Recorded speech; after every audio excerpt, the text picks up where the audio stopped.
안녕하세요. 서정욱입니다. 오늘은 세상에서 가장 특이한 작품을 소개하려고 합니다. 이 작품은 어떻게 보면 하나의 기계입니다. 어디에 쓰이는 것인지는 몰라도 화가는 분명 정교한 기계 장치를 만들듯 작품을 했습니다. 화가라면 과학자와는 반대 아닌가요?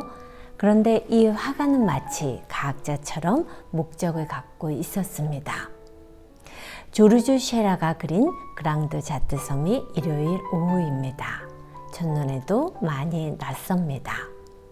한 군데가 그렇다기보다는 그런 부분이 많습니다. 그게 모이다 보니 완전히 이상해 보입니다. 몇 가지만 찾아볼까요? 먼저 색깔이 이상합니다.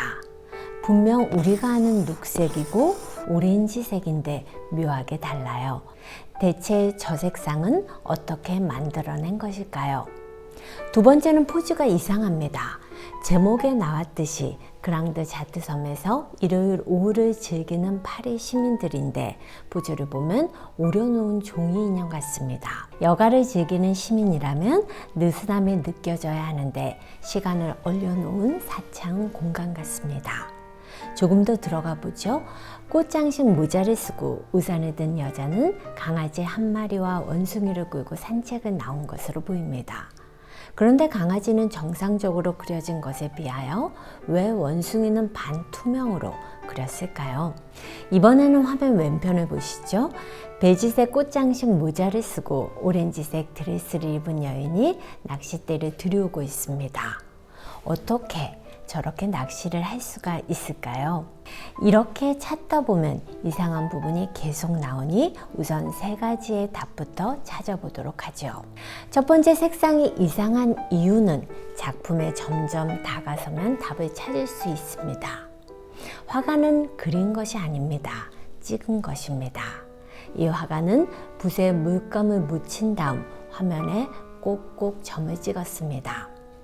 멀리서 볼 때는 상상도 못했던 방식이죠. 조르주 셰라는 점으로 3m, 2m짜리 캔버스를 정밀하게 채워나갑니다. 2년이 걸렸습니다. 이유를 상상해 보죠.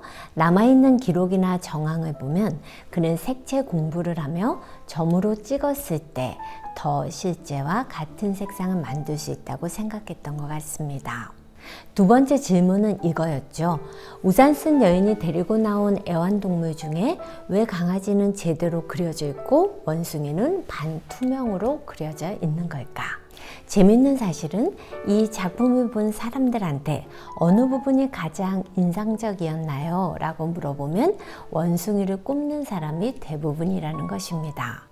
그렇다면 화가는 이미 예상했을 거라고 추측할 수도 있습니다. 조르주 셰라는 자꾸 수수께끼를 던져 시선을 모아두려 했던 것은 아닐까요? 세 번째까지 보죠.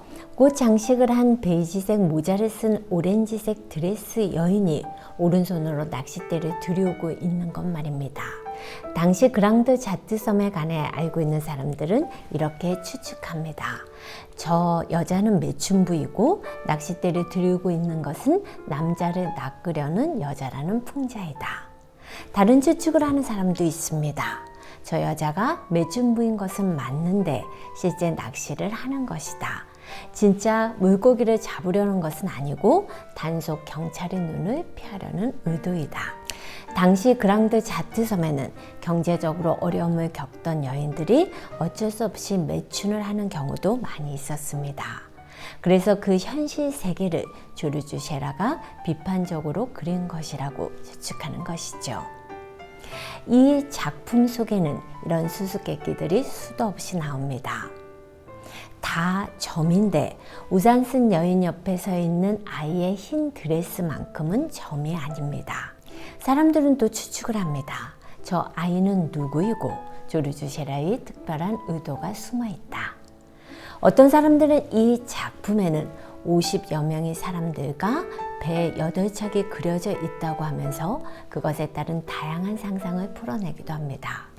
조르주 셰라는 미스터리한 화가입니다. 그래서 그를 과학자 화가라고 부르기도 하며 19세기 레오나르도 다빈치라고도 합니다.